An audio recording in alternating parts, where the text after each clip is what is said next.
नमस्कार। आज हम भारतीय संविधान की प्रमुख विशेषताओं पर एक गहरी नजर डालेंगे। देखिए, किसी भी देश का संविधान महज कानूनों का एक संग्रह नहीं होता, बल्कि वो उस राष्ट्र के आदर्शों और उसकी आत्मा का प्रतिबिंब होता है। और इस मामले में भारत का संविधान वाकई अद्वितीय है। हाँ, ये सच है कि इसे दुनिया के कई संविधानों से प्रेरणा लेकर बनाया गया है, पर फिर भी इसकी अपनी एक बिल्कुल अलग पहचान है। ये कोई स्थिर दस्तावेज नहीं है, बल्कि एक जीवंत दस्तावेज है। 1949 में अपने निर्माण के बाद से ये लगातार विकसित हुआ है। सोचिए, 7वें, 42वें, 73वें और 74वें जैसे कई महत्वपूर्ण संशोधनों ने इसे समय के साथ एक नया रूप दिया है। तो चलिए, आज एडोटेकिन की इस कक्षा में हम इसी संविधान की अनोखी विशेषताओं को परत दर परत समझने की कोशिश करते हैं। अच्छा, तो इस संविधान को पूरी तरह से समझने के लिए हम अपनी चर्चा को कुछ हिस्सों में बांटकर आगे बढ़ेंगे। सबसे पहले हम इसके विशाल आकार, इसके वृहद स्वरूप को देखेंगे। फिर हम उस अद्भुत संतुलन के सिद्धांत को समझेंगे जो नम्यता और अनम्यता या संघीय और एकात्मक प्रणालियों के बीच बनाया गया है। इसके बाद हम शासन की मूल संरचना पर आएंगे, फिर नागरिक और राज्य के बीच के संबंध को जानेंगे और फिर लोकतंत्र को चलाने वाली जो मशीनरी है उसे करीब से देखेंगे। और अंत में हम समझेंगे कि यह संविधान समय के साथ खुद को कैसे ढालता है, इसकी अनुकूलनशीलता क्या है। देखिए, संविधान निर्माण की पूरी प्रक्रिया की जो आत्मा है, उसे डॉक्टर B.R. अम्बेडकर के इस एक वाक्य में बहुत अच्छे से समझा जा सकता है। उन्होंने कहा था कि संविधान का निर्माण विश्व के विभिन्न संविधानों को छानने के बाद किया गया है। अब इसका मतलब ये बिल्कुल नहीं था कि कहीं से कुछ भी नकल कर लिया गया। नहीं, इसका गहरा मतलब ये था कि दुनिया भर के जो सबसे बेहतरीन संवैधानिक विचार थे, उन्हें पहले भारतीय परिस्थितियों पर परखा गया और फिर उन्हें अपनी जरूरतों के हिसाब से ढालकर एक ऐसा दस्तावेज तैयार किया गया जो पूरी तरह से हमारा अपना था। तो चलिए अपनी चर्चा की शुरुआत करते हैं संविधान की सबसे पहली और सबसे स्पष्ट विशेषता से, और वो है इसका विशाल आकार। आखिर हमारा संविधान इतना वृहद क्यों है? इसकी बनावट के पीछे क्या सोच थी? आइए समझते हैं। अगर हम दुनिया भर के संविधानों को देखें तो उन्हें मोटे तौर पर दो श्रेणियों में बांटा जाता है। लिखित, जैसे कि अमेरिका का संविधान, और अलिखित, जैसे ब्रिटेन का संविधान, जो काफी हद तक परंपराओं पर आधारित है। भारत ने लिखित संविधान का रास्ता चुना और ऐसा लिखा कि यह दुनिया का सबसे लंबा लिखित संविधान बन गया। जरा इस बात पर गौर कीजिए, जब यह 1949 में मूल रूप से बना था, तब इसमें एक प्रस्तावना, 395 अनुच्छेद जो 22 भागों में बटे थे और 8 अनुसूचियां थीं। और आज कई संशोधनों के बाद इसमें लगभग 470 अनुच्छेद हैं जो 25 भागों में बटे हैं और 12 अनुसूचियां हैं। ये वाकई में एक महाग्रंथ है। तो सवाल ये उठता है कि हमारे संविधान निर्माताओं ने इसे इतना विस्तृत, इतना बड़ा क्यों बनाया? देखिए, इसके पीछे एक नहीं बल्कि 4 ठोस वजह थी। पहली वजह थी भौगोलिक कारक। भारत का विशाल आकार और इसकी जबरदस्त विविधता। हर क्षेत्र की अपनी खास जरूरतें थीं जिन्हें शामिल करना जरूरी था। दूसरी वजह थी ऐतिहासिक प्रभाव, खासतौर पर 1935 के भारत शासन अधिनियम का, जो खुद बहुत विस्तृत था। तीसरा, अमेरिका के विपरीत यहाँ केंद्र और राज्यों दोनों के लिए एक ही संविधान बनाया गया। और चौथी और बहुत महत्वपूर्ण वजह, संविधान सभा में कानून के विशेषज्ञों का प्रभुत्व था, जिन्होंने हर छोटी बड़ी बात पर बहुत गहराई से विचार विमर्श किया। लेकिन देखिए, संविधान का सिर्फ आकार ही सब कुछ नहीं है। इसकी असली खूबसूरती, इसकी असली ताकत इसके भीतर छिपे संतुलन में है। ये वो सिद्धांत हैं जो इस संविधान को इसकी आत्मा देते हैं और इसे मजबूती से खड़ा रखते हैं। चलिए, इन दार्शनिक और संरचनात्मक संतुलनों को एक एक करके समझते हैं। किसी भी संविधान को इस आधार पर भी बांटा जाता है कि उसमें संशोधन करना कितना आसान या मुश्किल है।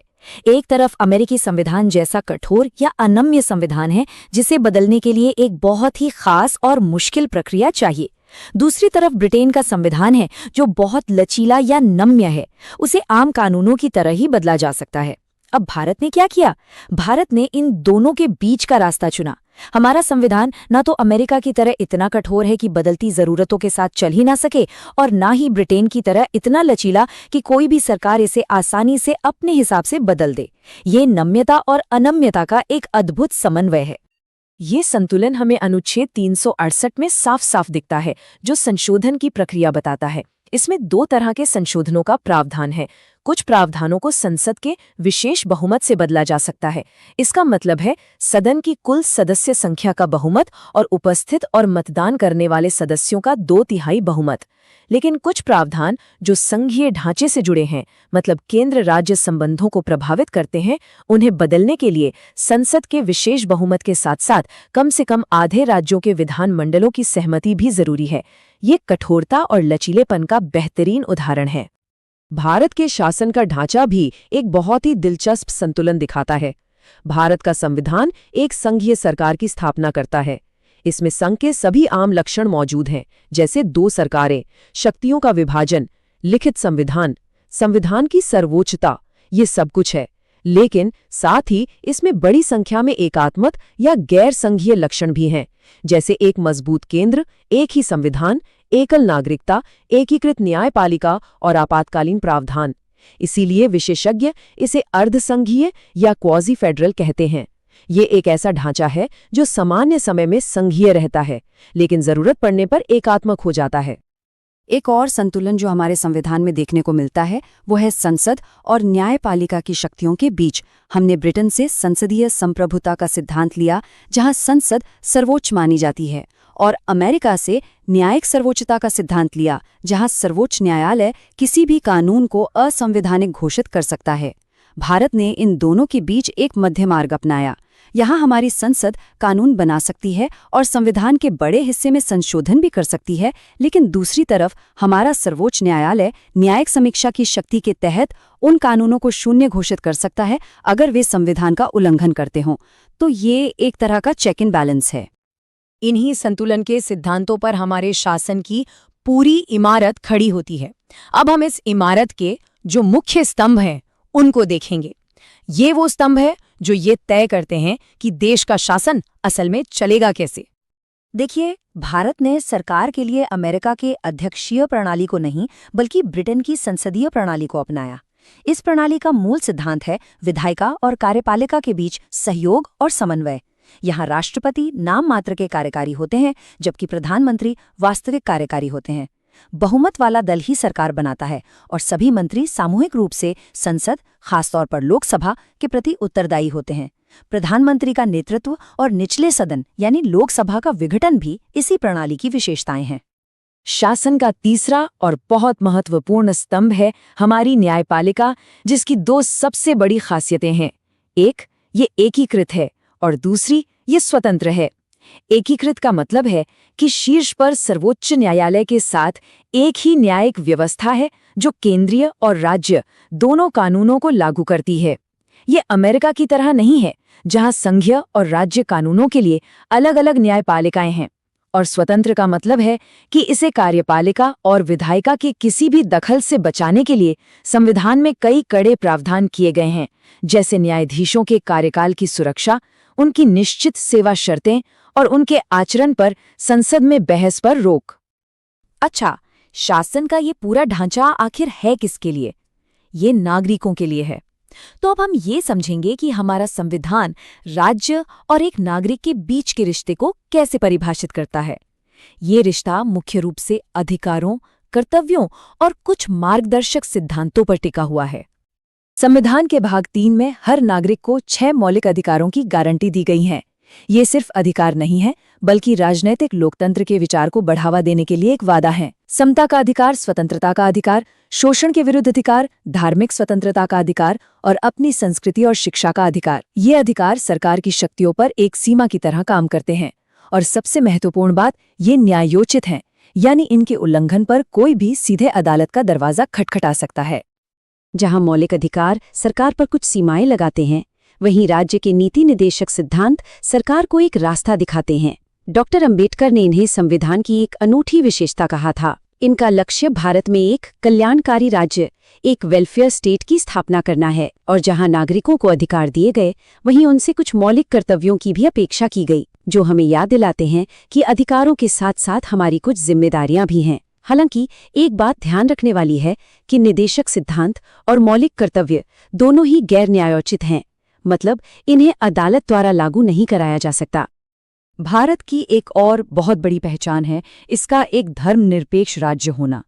अब इसका मतलब ये नहीं है कि राज्य का धर्म से कोई लेना देना नहीं है, जैसा कि पश्चिमी अवधारणा है। नहीं, भारत की धर्मनिरपेक्षता की अवधारणा सकारात्मक है। इसका मतलब है कि हमारे देश का कोई आधिकारिक धर्म नहीं है और राज्य सभी धर्मों का समान रूप से आदर करता है और उन्हें समान संरक्षण देता है। यह सिद्धांत हमारे संविधान की प्रस्तावना में बहुत स्पष्ट रूप से शामिल है। तो हमने सरकार के ढांचे को समझा, नागरिकों के अधिकार और कर्तव्यों को भी समझा, लेकिन ये विशाल लोकतंत्र असल में जमीन पर काम कैसे करता है? अब हम उन तंत्रों को, उन मैकेनिज्म्स को देखेंगे जो इस लोकतंत्र की मशीनरी को चलाते हैं। लोकतंत्र की इस मशीनरी का सबसे बड़ा और सबसे मजबूत पहिया है सार्वभौम वयस्क मताधिकार। आज ये हमें बहुत सामान्य बात लगती है, लेकिन जरा उस दौर की कल्पना कीजिए। 1950 में जब देश में गरीबी और अशिक्षा बहुत ज्यादा थी, तब हर वयस्क नागरिक को बिना किसी भेदभाव के वोट का अधिकार देना एक बेहद साहसिक और क्रांतिकारी कदम था। यह संविधान का हर नागरिक पर अटूट विश्वास दिखाता है। बाद में 1988 के 61वें संशोधन अधिनियम के द्वारा मतदान करने की उम्र 21 से घटाकर 18 साल कर दी गई, जिससे लोकतंत्र में युवाओं की भागीदारी और ज्यादा बढ़ी।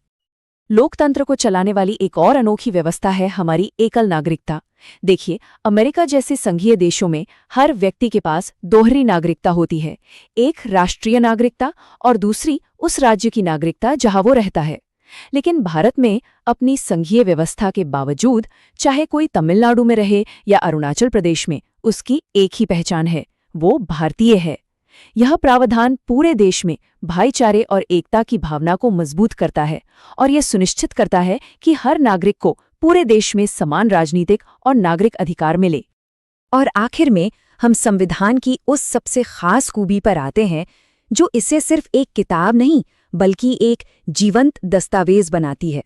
यह है इसकी समय के साथ अनुकूलन करने और विस्तार करने की क्षमता, जो इसे हर चुनौती के लिए तैयार रखती है। ये अनुकूलनशीलता सबसे ज्यादा हमें आपातकालीन प्रावधानों में दिखती है। देश की संप्रभुता, एकता, अखंडता और सुरक्षा पर किसी भी असाधारण खतरे से निपटने के लिए संविधान राष्ट्रपति को कुछ विशेष शक्तियां देता है। इसमें 3 तरह के आपातकाल का प्रावधान है। राष्ट्रीय आपातकाल, राज्य में आपातकाल जिसे राष्ट्रपति शासन कहते हैं, और वित्तीय आपातकाल। इन प्रावधानों की सबसे अनूठी विशेषता ये है कि आपातकाल के दौरान देश का संघीय ढांचा बिना किसी औपचारिक संशोधन के अपने आप एकात्मक ढांचे में बदल जाता है और सारी शक्ति केंद्र सरकार के हाथ में आ जाती है। संविधान का विकास सिर्फ संकट के समय में ही नहीं, बल्कि सामान्य समय में भी लगातार होता रहा है, और यही इसका विस्तार है। शुरू में हमारे संविधान में 2 स्तरों की सरकार की व्यवस्था थी, केंद्र और राज्य। लेकिन 1992 में 73वें और 74वें संशोधन अधिनियमों के जरिए शासन का एक तीसरा स्तर भी जोड़ा गया, जिसे हम स्थानीय शासन यानी पंचायतें और नगर पालिकाएं कहते हैं। ये लोकतंत्र को बिल्कुल जमीनी स्तर तक ले जाने का एक ऐतिहासिक कदम था, जो दुनिया के किसी और संविधान में नहीं मिलता। इसी तरह बाद में 97वें संशोधन के जरिए सहकारी समितियों को भी संवैधानिक दर्जा दिया गया। ये सब दिखाता है कि हमारा संविधान ठहरा हुआ नहीं है, बल्कि लगातार विकसित हो रहा है। तो हमने देखा कि हमारा संविधान कितना विशाल, संतुलित, जीवंत और विकासशील है।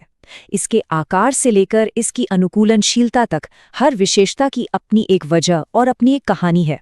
अब इन सब विशेषताओं को समझने के बाद एक बड़ा सवाल हमारे सामने खड़ा होता है कि ये सब अलग-अलग विशेषताएं मिलकर भारतीय लोकतंत्र के ताने बाने को आखिर किस प्रकार मजबूत बनाती हैं। ये सिर्फ एक एकेडमिक सवाल नहीं है, इसका जवाब हम सबको एक नागरिक के तौर पर और एक सिविल सेवा अभ्यर्थी के तौर पर लगातार खोजते रहना है।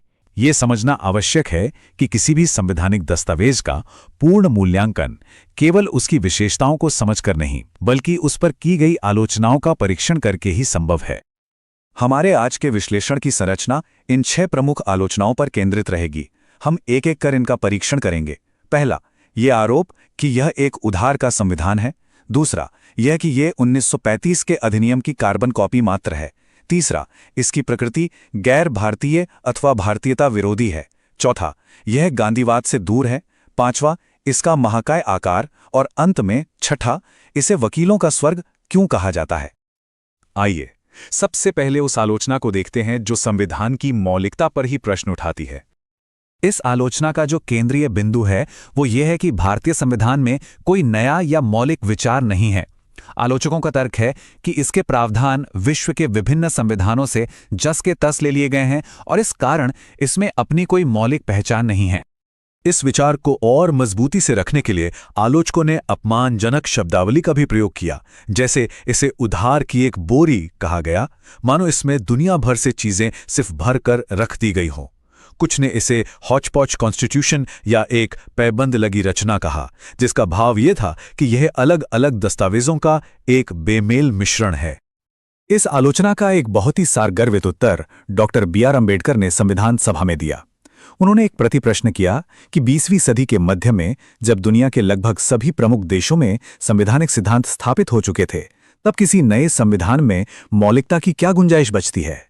उनका तर्क था कि संविधान के जो मूल तत्व हैं वो अब सार्वभौमिक हो चुके हैं। उन्होंने स्पष्ट किया कि असल मौलिकता किसी नए सिद्धांत को गढ़ने में नहीं, बल्कि उन स्थापित सिद्धांतों को देश की स्थानीय जरूरतों और परिस्थितियों के अनुसार ढालने में है। अब हम दूसरी आलोचना की ओर बढ़ते हैं, जो पहली आलोचना का ही एक विशिष्ट रूप है। ये भारत सरकार अधिनियम 1935 के प्रभाव पर केंद्रित है। आलोचकों का ये मत है कि हमारा संविधान मूल रूप से 1935 के अधिनियम की ही एक नकल है। उन्होंने इसे 1935 के अधिनियम की कार्बन कॉपी तक कह डाला। तर्क ये दिया गया कि संविधान का एक बहुत बड़ा हिस्सा, विशेषकर जो प्रशासनिक विवरणों से संबंधित है, उसे सीधे सीधे उसी औपनिवेशिक कानून से उठा लिया गया है। ये आलोचना केवल बाहरी पर्यवेक्षकों तक ही सीमित नहीं थी। संविधान सभा के भीतर भी ऐसी आवाजें थीं। सभा के ही एक सदस्य पी.आर. देशमुख ने कहा कि यह संविधान मूलतः 1935 का अधिनियम ही है, जिसमें केवल वयस्क मताधिकार को जोड़ दिया गया है। यह दिखाता है कि यह एक गंभीर चिंता का विषय था। इस आरोप के जवाब में डॉक्टर अंबेडकर ने एक बहुत ही व्यावहारिक और दृढ़ अवस्थान लिया। उन्होंने साफ कहा कि 1935 के अधिनियम से प्रशासनिक विवरण लेने के लिए वे कोई क्षमा याचना नहीं करेंगे। उनका मानना था कि अच्छे और उपयोगी प्रावधानों को कहीं से भी उधार लेने में कोई शर्म की बात नहीं है। उन्होंने तर्क दिया कि प्राथमिकता मौलिकता का दिखावा करना नहीं, बल्कि देश के लिए एक सुदृढ़ प्रशासनिक ढांचा तैयार करना है। हमारी अगली आलोचना संविधान के वैचारिक आधार और उसकी आत्मा से जुड़ी है। ये प्रश्न उठाती है कि क्या यह दस्तावेज अपनी प्रकृति में भारतीय है भी या नहीं। इस आलोचना का मूल सार ये है कि संविधान की प्रकृति विदेशी है। यह भारत की राजनीतिक प्रतिभा या उसकी आत्मा को प्रतिबिंबित नहीं करता। आलोचकों का मानना था कि यह भारत की जमीन से उपजा हुआ दस्तावेज नहीं है, बल्कि यह पश्चिमी संवैधानिक परंपरा का एक प्रतिरूप है जिसे भारत पर थोप दिया गया है।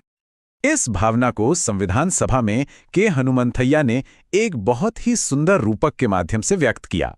उन्होंने कहा कि हम भारतीय परंपरा का प्रतीक वीणा या सितार का संगीत सुनना चाहते थे, पर हमें एक इंग्लिश बैंड का संगीत सुनने को मिल रहा है। इस कथन से स्पष्ट है कि उन्हें संविधान की पूरी धुन ही विदेशी लग रही थी। एक और सदस्य लोकनाथ मिश्र ने तो और भी कड़े शब्दों का प्रयोग किया। उन्होंने इसे केवल पश्चिम का दासवत अनुकरण नहीं कहा, बल्कि इसे पश्चिम को दासवत आत्मसमर्पण की संज्ञा दी। ये एक बहुत ही गंभीर आरोप था, जिसका अर्थ था कि संविधान निर्माताओं ने अपनी बौद्धिक स्वतंत्रता को त्याग कर पश्चिम के सामने पूरी तरह से आत्मसमर्पण कर दिया है। अब हम एक विशिष्ट वैचारिक आलोचना का परीक्षण करेंगे, जिसके अनुसार हमारा संविधान महात्मा गांधी के दर्शन से बहुत दूर है। ये एक बेहद महत्वपूर्ण आलोचना है, क्योंकि महात्मा गांधी को राष्ट्रपिता का दर्जा प्राप्त है। आलोचकों का तर्क था कि भारत का संविधान गांधी जी के सपनों के अनुरूप होना चाहिए था, जिसका आधार ग्राम पंचायतें और जिला पंचायतें होती।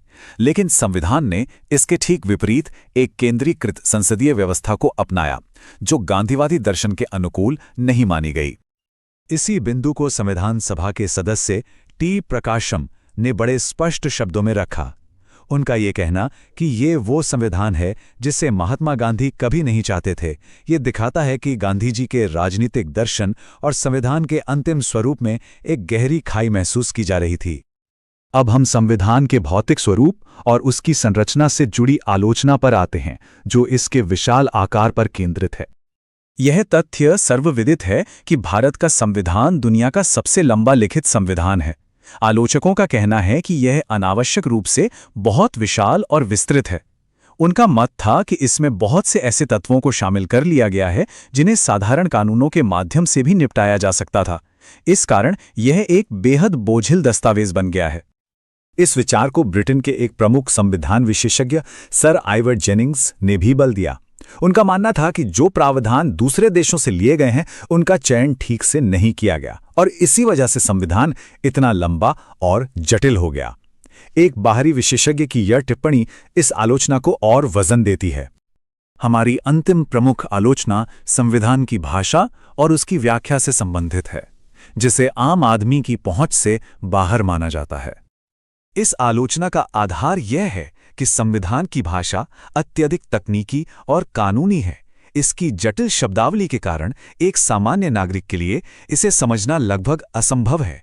इसीलिए इसे वकीलों का स्वर्ग कहा गया, क्योंकि केवल कानून के जानकार ही इसकी व्याख्या कर सकते हैं, जिससे मुकदमेबाजी को बढ़ावा मिलता है। यह डर संविधान सभा के भीतर भी मौजूद था।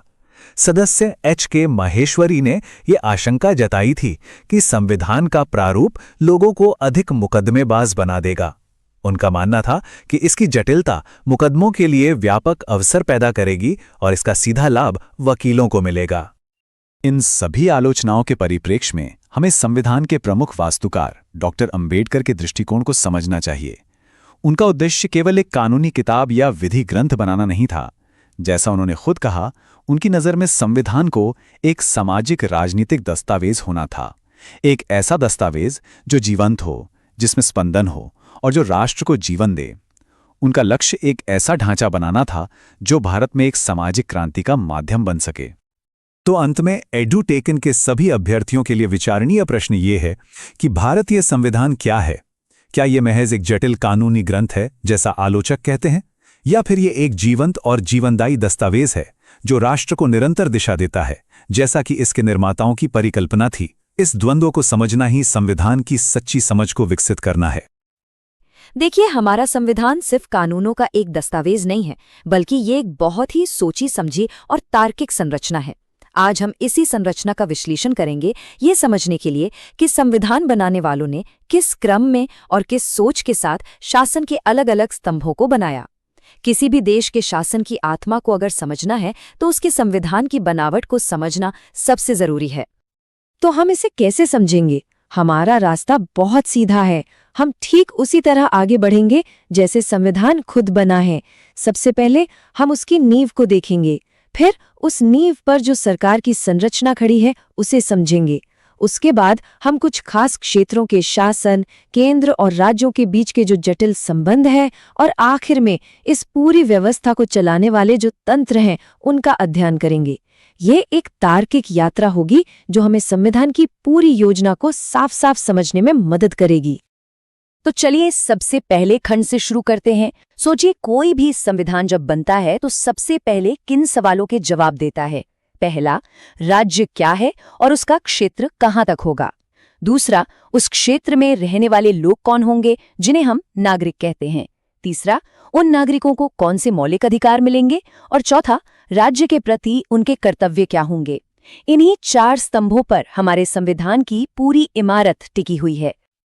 अच्छा, जो भी हम विश्लेषण कर रहे हैं उसका आधार है एम. लक्ष्मीकांत की पुस्तक भारतीय राज व्यवस्था में दी गई ये तालिका। एजुटेकिन में हम हमेशा स्रोत पर वापस जाते हैं ताकि हमारी समझ बिल्कुल प्रामाणिक और सटीक हो। तो हम इसी तालिका के सहारे आगे बढ़ेंगे। तो देखिए, संविधान की शुरुआत होती है भाग 1 से, संघ और उसका राज्य क्षेत्र। ये कोई इत्तेफाक नहीं है, ये सबसे पहला तार्किक कदम है। भाई, जब तक आप ये तय नहीं करेंगे कि भारत नाम की भौगोलिक और राजनीतिक इकाई क्या है, उसकी सीमाएं क्या हैं, तब तक आप उसके लिए कोई कानून कैसे बना सकते हैं? तो अनुच्छेद 1 से लेकर 4 तक यही सबसे बुनियादी काम करते हैं। वो भारत के स्वरूप और उसकी सीमाओं को परिभाषित करते हैं। अब जब क्षेत्र तय हो गया तो संविधान तुरंत अगले सवाल पर आता है, इस जमीन पर रहने वाले लोग कौन हैं? कौन इस राजनीतिक समुदाय का सदस्य है? भाग 2 यानी नागरिकता इसी सवाल का जवाब देता है। अनुच्छेद 5 से 11 ये तय करते हैं कि किसे भारतीय माना जाएगा, किसे राज्य के अधिकार और सुरक्षा मिलेगी और किसके प्रति राज्य की जवाबदेही होगी। ये व्यक्ति और राज्य के बीच एक रिश्ता कायम करने का पहला कदम है। आप देखिए, हमारे पास एक राज्य है जो भाग 1 में है और उसके नागरिक हैं जो भाग 2 में है। तो अब संविधान इन दोनों के रिश्ते को परिभाषित करता है और ये है भाग 3, मौलिक अधिकार। ये सिर्फ अधिकार नहीं है, ये राज्य की शक्ति पर एक लगाम है। ये वो सीमाएं हैं जिन्हें राज्य कभी पार नहीं कर सकता, ताकि एक व्यक्ति की गरिमा और स्वतंत्रता हमेशा सुरक्षित रहे। यही तो लोकतंत्र की असली नींव है। यहाँ एक बहुत ही दिलचस्प वैचारिक मोड़ आता है। भाग 3 ने क्या किया? उसने राज्य की शक्तियों को रोका। अब भाग 4 राज्य को कुछ करने के लिए कहता है, उसे कुछ कर्तव्य देता है। ये है राज्य की नीति के निदेशक तत्व। हाँ, ये अदालत में लागू नहीं किए जा सकते, लेकिन ये देश चलाने के लिए नैतिक और प्रशासनिक निर्देश हैं। ये सिद्धांत राज्य को एक लक्ष्य देते हैं कि उसे एक कल्याणकारी और न्यायपूर्ण समाज बनाना है, जो मौलिक अधिकारों का पूरक हो। और फिर इस पूरी नींव को मजबूत करने के लिए बाद में भाग 4 क जोड़ा गया। ये नागरिकों के मौलिक कर्तव्यों को बताता है। ये विचार रखा गया कि अधिकार अकेले नहीं हो सकते। अगर नागरिकों को राज्य से मौलिक अधिकार मिले हैं, तो देश के प्रति उनके कुछ कर्तव्य भी तो होने चाहिए। ये हिस्सा अधिकारों और जिम्मेदारियों के बीच एक बहुत जरूरी संतुलन बनाता है। तो एक बार ये नींव यानी राज्य, नागरिक, अधिकार और कर्तव्य जब बन गईं, तब संविधान इसके ऊपर सरकार की असली मशीनरी खड़ी करता है। भाग वी और वीआई ये दोनों क्रमशः संघ और राज्य के स्तर पर सरकार की पूरी संरचना को विस्तार से बताते हैं। भाग वी में हम संघ सरकार की पूरी बनावट देखते हैं और जरा इसके अध्यायों का क्रम देखिए। पहले कार्यपालिका, फिर विधायिका और फिर न्यायपालिका। ये शक्तियों के पृथक्करण के सिद्धांत का सीधा सीधा उदाहरण है। अध्याय 1 कार्यपालिका को स्थापित करता है, अध्याय 2 संसद को और अध्याय IV हमारी सर्वोच्च न्यायपालिका को। और साथ ही अध्याय 5 में नियंत्रक एवं महालेखा परीक्षक जैसी स्वतंत्र संस्था का भी प्रावधान है, जो वित्तीय जवाबदेही को सुनिश्चित करती है। अब अगर आप भाग वी की संरचना को देखेंगे तो आपको लगेगा कि ये तो बिल्कुल भाग 5 की ही परछाई है, बस राज्य के स्तर पर। यहाँ भी आपको कार्यपालिका यानी राज्यपाल और मुख्यमंत्री, राज्य का विधानमंडल और राज्य की न्यायपालिका यानी उच्च न्यायालय और उसके नीचे की अदालतें, इनके लिए अलग अलग अध्याय मिलेंगे। ये समानांतर ढांचा ही भारत के संघीय चरित्र को दिखाता है, जहां दोनों स्तरों पर एक जैसी शासन प्रणाली काम करती है। अच्छा, संघ और राज्यों का एक सामान्य ढांचा तो बन गया, लेकिन भारत इतना विविध है कि सब कुछ इस एक ढांचे में फिट नहीं हो सकता। तो संविधान उन क्षेत्रों पर ध्यान देता है जिनके लिए कुछ खास इंतजाम की जरूरत थी। यह खंड दिखाता है कि हमारा संविधान कितना व्यापक और लचीला है। यहाँ एक बहुत ही महत्वपूर्ण बात समझने वाली है। भाग 7 अब हमारे संविधान में नहीं है, इसे 1956 के 7वें संशोधन से हटा दिया गया था। ऐसा इसलिए हुआ क्योंकि राज्यों के पुनर्गठन के बाद इसकी कोई जरूरत नहीं रह गई थी। इससे हमें क्या पता चलता है? इससे ये साबित होता है कि हमारा संविधान कोई पत्थर की लकीर नहीं है, ये एक जिंदा दस्तावेज है जिसे बदलती हुई परिस्थितियों के हिसाब से बदला जा सकता है। इसी खंड में हम देखते हैं कि कैसे अलग अलग क्षेत्रों के लिए व्यवस्था की गई है। भाग 8 केंद्र शासित प्रदेशों का प्रशासन तय करता है। फिर देखिए भाग 9, 9क और 9ख, ये तीनों मिलकर भारत में लोकतंत्र को जमीनी स्तर तक ले जाते हैं, यानी स्थानीय स्वशासन को संवैधानिक दर्जा देते हैं। पंचायतें, नगरपालिकाएं और सहकारी समितियां। और आखिर में भाग X अनुसूचित और जनजातीय क्षेत्रों की खास जरूरतों को पूरा करने के लिए विशेष प्रावधान करता है। तो अब तक हमने संघ, राज्य और बाकी क्षेत्रों को अलग अलग देख लिया। अब संविधान का अगला तार्किक कदम क्या होगा? जाहिर है, इनके बीच के रिश्तों को परिभाषित करना और उन सेवाओं को बनाना जो इस प्रशासन को चलाएंगी। संघ राज्य संबंध भारतीय राज्य व्यवस्था का दिल है और यह एड्यूटेकन में हमारे विश्लेषण का एक बहुत ही अहम हिस्सा है। चलिए हम अपनी स्रोत तालिका के अगले हिस्से पर नजर डालते हैं। आप साफ साफ देख सकते हैं कि भाग 11 से लेकर 14क तक पूरा ध्यान केंद्र और राज्यों के बीच के जटिल ताने बाने को सुलझाने पर है। ये तालिका इन संबंधों की रूपरेखा को समझने के लिए हमारी गाइड है। किसी भी संघीय प्रणाली की जान उसके केंद्र राज्य संबंधों में होती है। भाग 11 विधायी और प्रशासनिक संबंधों की बात करता है, यानी कौन कानून बनाएगा और कौन उन्हें लागू करेगा। लेकिन शक्ति बिना पैसे के क्या करेगी? इसीलिए भाग 12 उतना ही जरूरी है, जो वित्तीय संबंधों को संभालता है। टैक्स का बंटवारा, संपत्ति और अनुबंध, इन दोनों के बिना एक मजबूत संघ चल ही नहीं सकता। इसके बाद भाग 13 पूरे भारत को एक आर्थिक बाजार बनाता है, जहां व्यापार और वाणिज्य पर कोई रोक टोक न हो। और इस पूरे सिस्टम को चलाने के लिए जो स्टील फ्रेम चाहिए, जो रीढ़ की हड्डी चाहिए, वो हमें भाग 14 में मिलती है, संघ और राज्यों के अधीन सेवाएं यानी सिविल सेवाएं। यहाँ भी एक बाद में जोड़ा गया हिस्सा है, भाग 14 क, जो अधिकरणों यानी ट्रिब्यूनल्स के बारे में है। सवाल उठता है, इसकी जरूरत क्यों पड़ी? क्योंकि ये महसूस किया गया कि हमारी अदालतों पर बोझ बहुत ज्यादा है और कुछ खास मामलों के लिए, जैसे कि सर्विस मैटर्स या टैक्स विवाद, एक विशेष और तेज न्याय प्रणाली की जरूरत है। ये संविधान के लचीलेपन का एक और सबूत है। अब हम अपने विश्लेषण के बिल्कुल आखिरी हिस्से में पहुंच गए हैं। इस खंड में वो सारी मशीनरी और छोटे बड़े प्रावधान हैं जो इस पूरे संवैधानिक ढांचे को चलाते हैं, उसे काम करने लायक बनाते हैं। अपनी स्रोत तालिका के इस आखिरी हिस्से को देखिए। यहाँ आपको चुनाव से लेकर आपातकाल और संशोधन तक कई जरूरी विषय मिलेंगे। ये वो पुर्जे हैं जो शासन की मशीनरी को पूरा करते हैं और उसे हर स्थिति के लिए तैयार रखते हैं। देखिए इस आखिरी खंड में क्या क्या है। भाग 15 लोकतंत्र की जान यानी स्वतंत्र और निष्पक्ष चुनाव की व्यवस्था करता है। भाग 16 सामाजिक न्याय को पक्का करने के लिए कुछ वर्गों के लिए विशेष प्रावधान करता है। भाग 17 देश की भाषा के संवेदनशील मुद्दे को संभालता है और भाग 18 देश को बड़े संकटों से बचाने के लिए आपातकालीन शक्तियां देता है। ये सभी तंत्र शासन को सुचारू रूप से चलाने के लिए बहुत जरूरी हैं। और फिर आता है भाग XX, जिसमें सिर्फ एक अनुच्छेद है, 368, लेकिन इसका वजन बहुत ज्यादा है। यही वो चाबी है जो संसद को संविधान में बदलाव करने की ताकत देती है।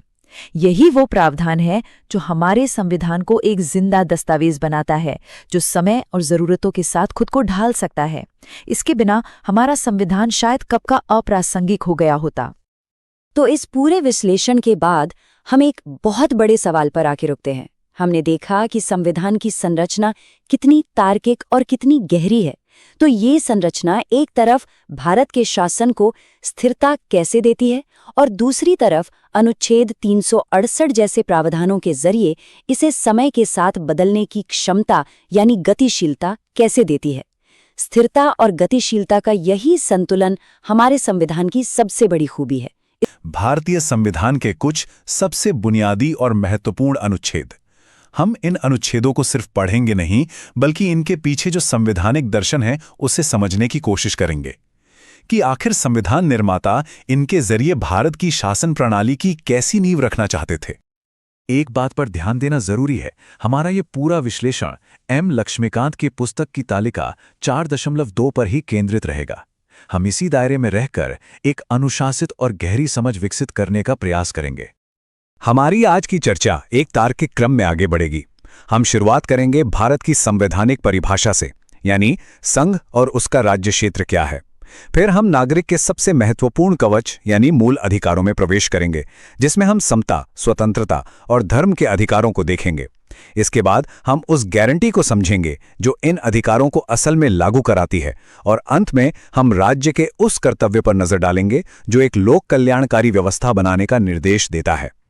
तो सबसे पहला और बुनियादी सवाल यही उठता है कि हमारा संविधान भारत को परिभाषित कैसे करता है। इससे पहले कि हम अधिकारों और कर्तव्यों की बात करें, हमें यह समझना होगा कि संवैधानिक तौर पर भारत है क्या। यहीं से हमारी समझ की शुरुआत होती है। तो देखिए, अनुच्छेद 1 ये दो चीजें बिल्कुल साफ करता है।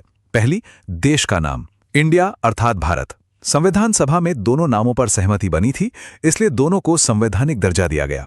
दूसरी और ज्यादा महत्वपूर्ण बात है राज्य क्षेत्र।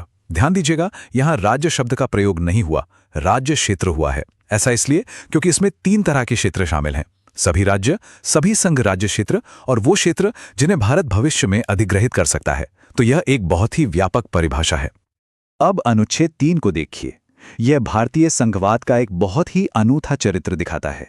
यह संसद को शक्ति देता है कि वो किसी भी राज्य की सीमाओं, उसके क्षेत्र या उसके नाम में परिवर्तन कर सकती है।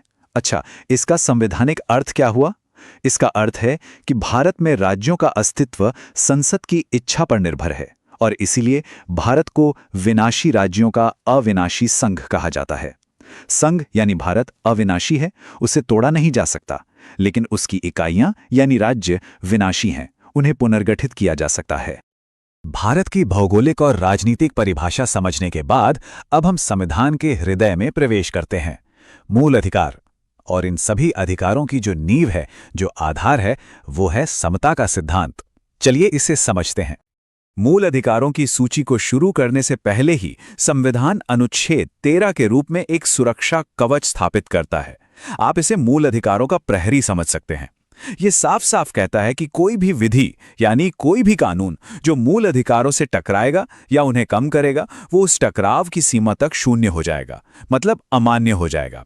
यही वो अनुच्छेद है जो हमारी न्यायपालिका को न्यायिक समीक्षा की शक्ति देता है, यानी कानूनों की संवैधानिकता को जांचने की शक्ति। यह समता के अधिकार का मूल मंत्र है। इसमें दो विचार हैं और दोनों ही बहुत महत्वपूर्ण हैं।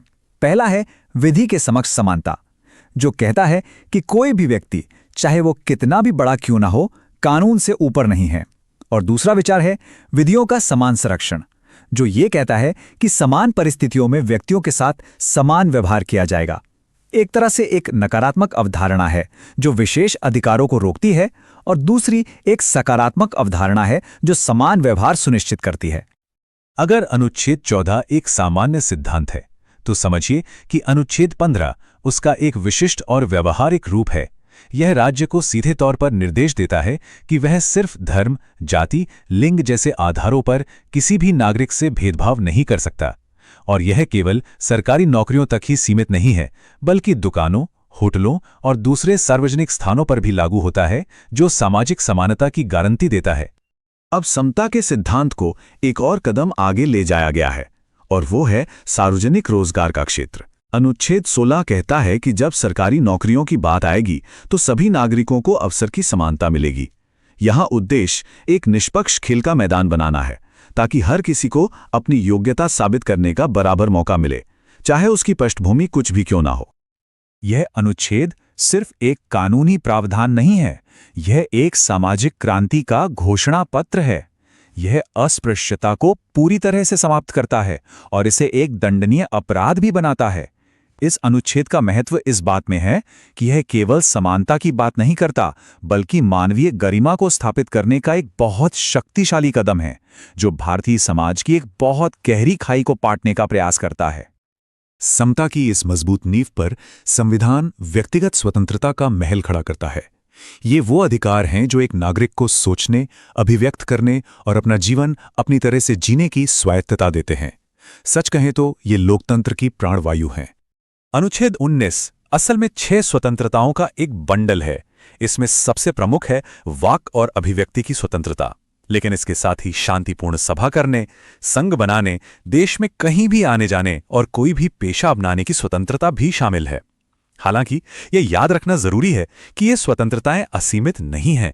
इन पर देश की सुरक्षा, सार्वजनिक व्यवस्था और नैतिकता के आधार पर उचित प्रतिबंध लगाए जा सकते हैं। ये शायद हमारे संविधान का सबसे गतिशील अनुच्छेद है। ये कहता है कि किसी भी व्यक्ति को उसके जीवन और व्यक्तिगत स्वतंत्रता से कानून द्वारा स्थापित प्रक्रिया के बिना वंचित नहीं किया जा सकता। सर्वोच्च न्यायालय ने इसकी व्याख्या बहुत व्यापक की है। उनके अनुसार जीवन का अर्थ सिर्फ सांस लेना नहीं है, बल्कि एक गरिमापूर्ण जीवन जीना है। और इसी व्याख्या के तहत स्वच्छ पर्यावरण, स्वास्थ्य और निजता जैसे कई अधिकार इसमें शामिल हो गए हैं।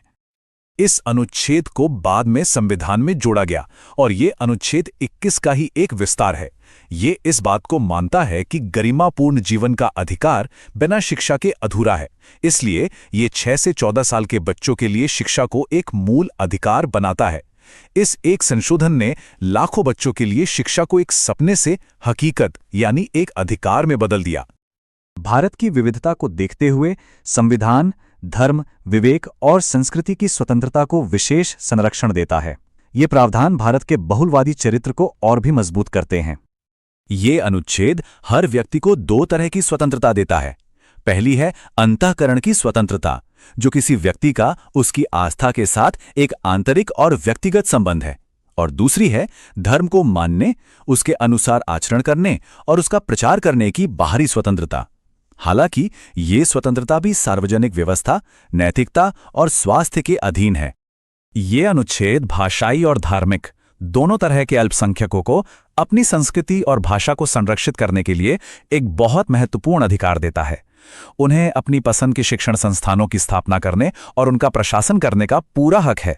इसका उद्देश्य ये सुनिश्चित करना है कि बहुसंख्यक संस्कृति के बीच अल्पसंख्यक अपनी अलग पहचान को बनाए रख सके।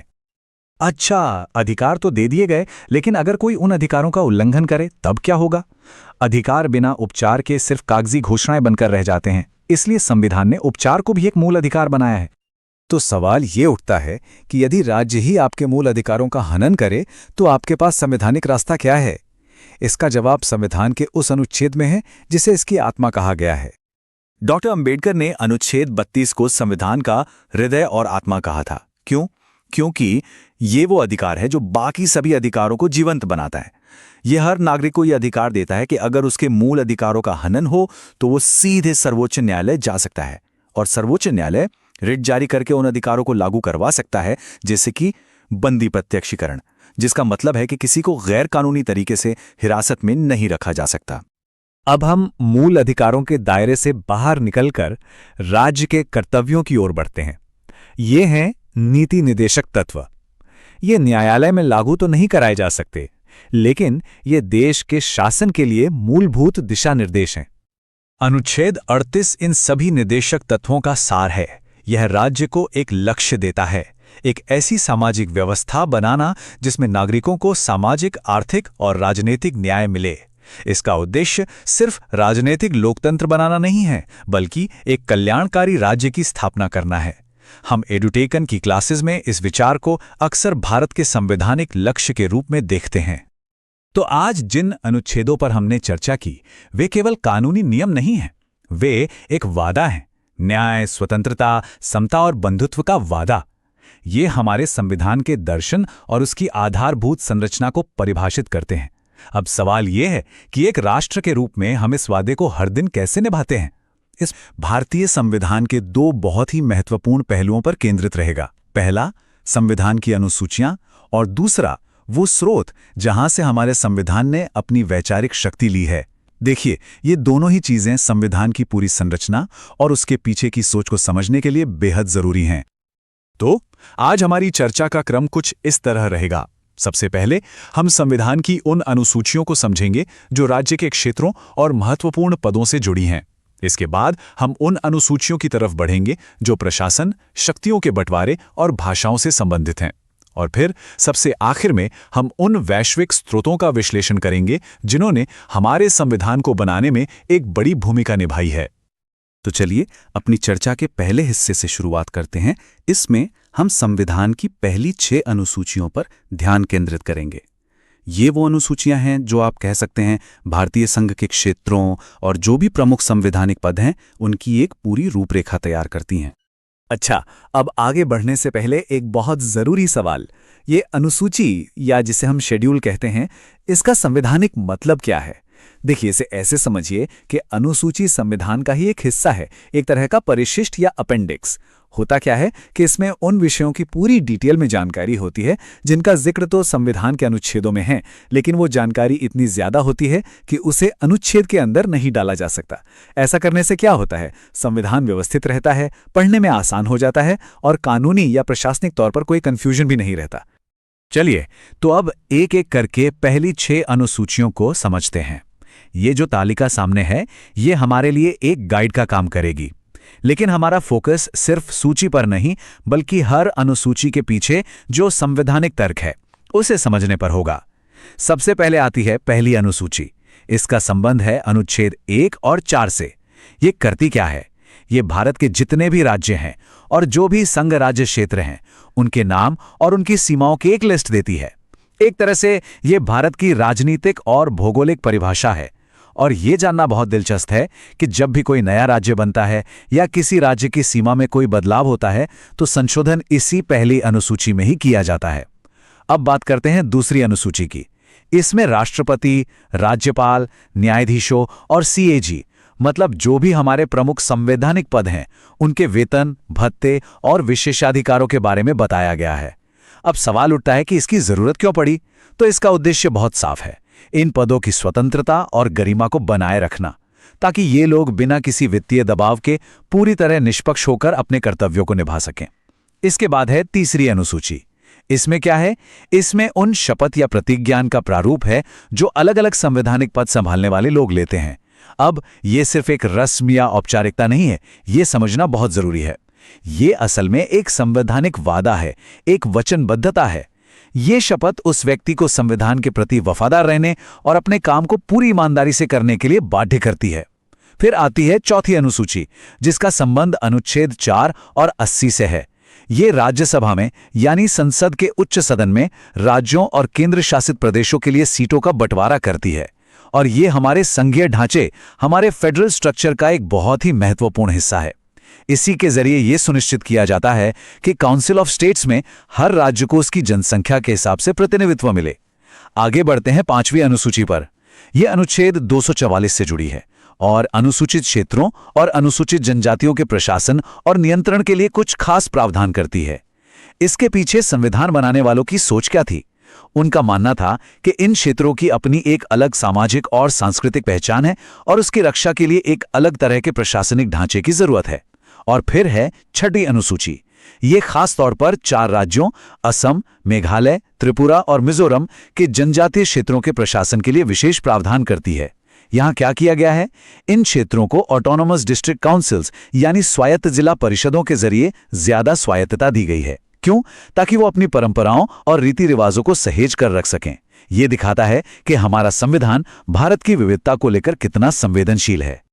तो क्षेत्र और पदों से जुड़ी अनुसूचियों को तो हमने समझ लिया। अब हम अपनी चर्चा को आगे बढ़ाते हैं और उन अनुसूचियों की ओर चलते हैं जो शासन की शक्तियों, भाषाओं और स्थानीय स्वशासन की बुनियाद है। चलिए अब बाकी बची हुई 6 अनुसूचियों का विश्लेषण करते हैं और इनमें जो सबसे ज्यादा महत्वपूर्ण है वो है 7वीं अनुसूची। इसे हमारे संघीय ढांचे की रीढ़ की हड्डी कहा जा सकता है। तो ये 7वीं अनुसूची करती क्या है? ये केंद्र और राज्यों के बीच कानून बनाने की शक्तियों का बंटवारा करती है और इसके लिए 3 सूचियां बनाई गई हैं: संघ सूची, राज्य सूची और समवर्ती सूची। अब इनको एक एक करके देखते हैं। संघ सूची में राष्ट्रीय महत्व के विषय हैं, जैसे कि रक्षा या विदेशी मामले। इन पर कानून बनाने का अधिकार सिर्फ और सिर्फ केंद्र के पास है। फिर आती है राज्य सूची। इसमें स्थानीय महत्व के विषय हैं, जैसे पुलिस या कृषि, जिन पर राज्य सरकारें कानून बनाती हैं। और तीसरी है समवर्ती सूची। इसमें शिक्षा और वन जैसे विषय हैं, जिन पर केंद्र और राज्य दोनों ही कानून बना सकते हैं। तो इस तरह से शक्तियों का एक बहुत ही स्पष्ट विभाजन किया गया है। अब अगर इस तालिका पर नजर डालें तो एक बात साफ होती है, समय के साथ इन सूचियों में जो विषय हैं उनकी संख्या में बदलाव आया है। राज्य सूची से कुछ विषयों को निकालकर समवर्ती सूची में डाल दिया गया है। ये क्या दिखाता है? ये हमारे संघवाद की गतिशील प्रकृति को दिखाता है कि ये कोई पत्थर की लकीर नहीं है। जरूरत के हिसाब से शक्तियों के इस संतुलन को बदला जा सकता है। ठीक है, अब आते हैं 8वीं अनुसूची पर। यह अनुसूची एक तरह से भारत की भाषाई विविधता का जश्न मनाती है। इसमें उन सभी भाषाओं की सूची है जिन्हें संविधान ने मान्यता दी है। जब संविधान बना था तो इसमें सिर्फ 14 भाषाएं थीं, लेकिन आज ये संख्या बढ़कर 22 हो गई है। समय समय पर संशोधनों के जरिए नई भाषाएं जोड़ी गईं और ये इस बात का प्रतीक है कि हमारा संविधान भारत की सभी प्रमुख भाषाओं को पूरा सम्मान देता है। अब बात करते हैं 9वीं अनुसूची की। इसे पहले ही संविधान संशोधन 1951 के जरिए जोड़ा गया था। इसका मकसद क्या था? इसका मकसद था भूमि सुधारों से जुड़े कानूनों को न्यायिक समीक्षा के दायरे से बाहर रखना। लेकिन यहां एक बहुत महत्वपूर्ण बात है। आईआर कोयलो केस में सुप्रीम कोर्ट ने यह बिल्कुल साफ कर दिया कि 24 अप्रैल 1973 के बाद इस अनुसूची में डाला गया कोई भी कानून अगर वो मौलिक अधिकारों का उल्लंघन करता है तो उसकी न्यायिक समीक्षा की जा सकती है। इसके बाद आती है 10वीं अनुसूची, जिसे हम सब एंटी डिफेक्शन लॉ यानी दल बदल विरोधी कानून के नाम से जानते हैं। इसे 1985 में 52वें संशोधन के जरिए जोड़ा गया था। इसका लक्ष्य था उस दौर की आयाराम गयाराम वाली राजनीति पर रोक लगाना, मतलब राजनीतिक अस्थिरता को खत्म करने के लिए दल बदल करने वाले सांसदों और विधायकों को अयोग्य घोषित करने का प्रावधान करना। अब 11वीं अनुसूची, ये लोकतंत्र को बिल्कुल जमीनी स्तर तक ले जाती है।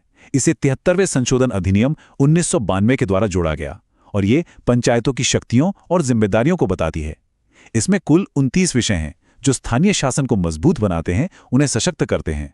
और आखिर में 12वीं अनुसूची, जैसे 11वीं पंचायतों के लिए थी, वैसे ही ये नगर पालिकाओं के लिए है। इसे 74वें संशोधन अधिनियम 1992 द्वारा जोड़ा गया और यह नगर पालिकाओं की शक्तियों और जिम्मेदारियों से जुड़ी है। इसमें कुल 18 विषय हैं जो शहरी स्थानीय निकायों को अधिकार देते हैं। तो ये जो 11वीं और 12वीं अनुसूचियां हैं, ये दोनों मिलकर लोकतांत्रिक विकेंद्रीकरण यानी डेमोक्रेटिक डिसेंट्रलाइजेशन की दिशा में एक ऐतिहासिक कदम है। तो अब तक हमने अनुसूचियों की पूरी विस्तृत संरचना को समझ लिया, लेकिन अब एक स्वाभाविक सा सवाल उठता है कि आखिर संविधान का ये पूरा ढांचा, ये सारी व्यवस्थाएं आई कहां से? सच तो यह है कि हमारे संविधान बनाने वालों ने दुनिया भर के संविधानों का बहुत गहराई से अध्ययन किया और फिर उन्होंने उन प्रावधानों को चुना जो भारत की परिस्थितियों के लिए सबसे सही थे। तो चलिए अब इन्हीं वैचारिक स्रोतों पर एक नजर डालते हैं। ये तालिका जो हमारे सामने है, ये भारतीय संविधान की बौद्धिक विरासत को दिखाती है। लेकिन ध्यान रहे, हम इसे सिर्फ एक लिस्ट की तरह नहीं पढ़ने वाले। हमारा मकसद ये समझना है कि हर स्रोत के पीछे का तर्क क्या था, मतलब कोई खास प्रावधान किसी देश से क्यों चुना गया। अगर हम सबसे बड़े स्रोत की बात करें तो वो है भारत शासन अधिनियम 1935। असल में हमारे संविधान का जो ढांचा है, जो कंकाल है, उसका स्ट्रक्चरल पार्ट, वो काफी हद तक इसी अधिनियम पर आधारित है। जैसे कि संघीय योजना, राज्यपाल का पद, न्यायपालिका की संरचना, लोक सेवा आयोग, ये सब जो प्रशासनिक डिटेल्स हैं वो सीधे यहीं से ली गईं। और इसका कारण भी सीधा था, भारतीय प्रशासन इस व्यवस्था से पहले से ही अच्छी तरह वाकिफ था। इसके बाद जाहिर है ब्रिटेन का संविधान आता है। भारत पर इतने लंबे समय तक ब्रिटिश शासन रहा तो हमारी राजनीतिक व्यवस्था पर इसका गहरा असर पड़ना स्वाभाविक था। जो संसदीय शासन प्रणाली है, विधि का शासन यानी रूल ऑफ लॉ का सिद्धांत है, एकल नागरिकता है, कैबिनेट सिस्टम है, ये सारी व्यवस्थाएं हमने ब्रिटिश परंपरा से ही अपनाई। क्यों? क्योंकि हम इनके साथ काम करने के आदी हो चुके थे। यहां स्क्रीन पर ब्रिटेन से लिए गए कुछ प्रमुख प्रावधानों को संक्षिप्त में देख सकते हैं। ये सभी सिद्धांत आज भारत की राजनीतिक व्यवस्था की नींव हैं। जैसे संसदीय शासन का मतलब है कि सरकार यानी कार्यपालिका संसद यानी विधायिका के प्रति जवाबदेह होगी, और विधि का शासन का मतलब है कि कानून सबसे ऊपर है, कोई भी कानून से बड़ा नहीं है। एडुटेकन की कक्षाओं में हम इन सभी कॉन्सेप्ट्स को और भी गहराई से समझते हैं। अब बात करते हैं संयुक्त राज्य अमेरिका के संविधान की। वहां से हमने वो सिद्धांत लिए जो नागरिकों के अधिकारों और शक्तियों के बंटवारे पर ज्यादा जोर देते हैं, जैसे कि हमारे मौलिक अधिकार, न्यायपालिका की स्वतंत्रता और न्यायिक पुनरावलोकन यानी जुडिशियल रिव्यू का सिद्धांत। ये सारे प्रावधान क्या करते हैं? ये सरकार की शक्ति को सीमित करते हैं और आम नागरिक को एक तरह का संरक्षण देते हैं। चलिए अब कुछ और महत्वपूर्ण स्रोतों को भी देख लेते हैं। आयरलैंड के संविधान से हमने राज्य के नीति निदेशक सिद्धांत यानी डायरेक्टिव प्रिंसिपल्स लिए। ये सिद्धांत एक कल्याणकारी राज्य बनाने का रास्ता दिखाते हैं। कनाडा के संविधान से हमने एक मजबूत केंद्र वाली संघीय व्यवस्था को अपनाया, जो भारत जैसे विशाल और विविध देश की एकता के लिए जरूरी समझा गया। ऑस्ट्रेलिया से हमने समवर्ती सूची का विचार लिया, जिस पर हम अभी बात कर चुके हैं। और जर्मनी के वाइमर संविधान से हमने आपातकाल के समय मौलिक अधिकारों को निलंबित करने का प्रावधान लिया। ये जो बात कही गई है, ये हमारे संविधान बनाने वालों की सोच को एकदम सटीक तरीके से बताती है। उन्होंने आंख बंद करके किसी की नकल नहीं की, बल्कि उन्होंने दुनिया भर के इन महान विचारों को लिया और उन्हें भारत की खास जरूरतों के हिसाब से बदला, उन्हें भारतीय मिट्टी के अनुकूल ढाला। इसी सिलसिले को आगे बढ़ाएं तो सोवियत संघ के संविधान से हमने मौलिक कर्तव्य लिए और साथ ही प्रस्तावना में सामाजिक, आर्थिक और राजनीतिक न्याय का जो आदर्श है वो भी वहीं से प्रेरित है। फ्रांस की क्रांति से प्रेरणा लेकर हमने अपनी प्रस्तावना में स्वतंत्रता, समता और बंधुता के आदर्शों को जगा दी। दक्षिण अफ्रीका से हमने संविधान में संशोधन करने की प्रक्रिया सीखी और जापान से विधि द्वारा स्थापित प्रक्रिया यानी प्रोसीजर एस्टैब्लिश्ड बाय लॉ का महत्वपूर्ण सिद्धांत लिया। तो फिर अनुसूचियों की ये इतनी जटिल, इतनी गहरी आंतरिक संरचना और साथ ही दुनिया भर से लिए गए बेहतरीन विचारों का ये मिश्रण, ये सब मिलकर आखिर क्या दिखाता है? ये दिखाता है हमारे संविधान निर्माताओं की दूरदर्शिता और उनकी व्यावहारिकता को। वो ये बात अच्छी तरह जानते थे कि एक महान राष्ट्र का संविधान बनाने के लिए दुनिया के सबसे अच्छे विचारों को अपनाने में कोई हर्ज नहीं है। तो अंत में निष्कर्ष यही निकलता है कि भारतीय संविधान को उधार का थैला कहना इसकी बौद्धिक गहराई का अपमान करने जैसा है। ये उधार का थैला नहीं है, ये असल में दुनिया के महानतम संवैधानिक प्रयोगों से सबक लेकर भारतीय समाज की जरूरतों के हिसाब से तैयार किया गया एक बहुत ही सुविचारित, विवेकपूर्ण और एक जीता जागता दस्तावेज है।